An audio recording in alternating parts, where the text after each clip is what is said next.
June 1st is the start of hurricane season, and at Florida International University, researchers are recreating hurricane-like conditions in hopes of helping cities be better prepared when storms do hit. Xavier Walton is sharing their advancements. Very cool. The wall of wind, huh? That is right. You have the wall of wind behind me. You also have an operations and control center. You have a hurricane research vehicle off over here. All of this being used to fuel change. Inside these walls, a testing ground that allows researchers to push the limit.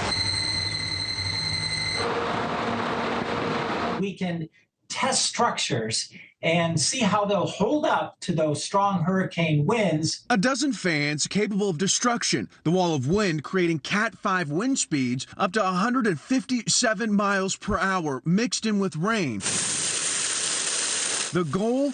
To mimic what Mother Nature can do. How can we design them to be stronger? Think of cell towers. How can we make them more resilient? Or big construction cranes and downtown environments. From FIU's research to a new study from AAA suggesting about 1 in 4 Floridians ignore evacuation orders if a storm came in their direction. 40% of those folks saying they'd stay to keep an eye on their property. 17% expressing fear of looting. I was surprised that the numbers were very similar to last year, especially when you consider what we experienced during last year's hurricane season.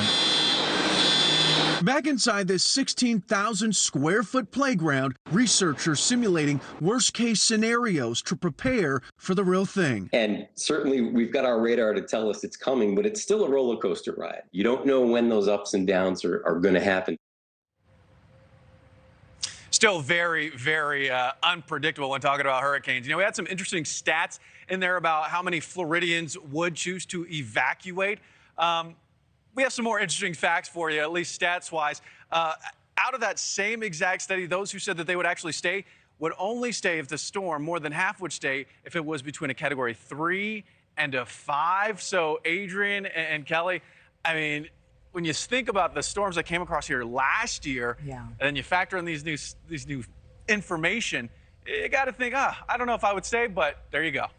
But again, there are people that are always going to stay, no matter how stormy the weather, and these storms just seem to get bigger and bigger. So it's nice to see that somebody's trying to prepare for it, for the inevitable. Thank you, Xavier. Thank you for watching. Go to newsnationnow.com to find NewsNation on your television provider. And don't forget to click the red subscribe button below to get more of NewsNation's fact-driven, unbiased coverage.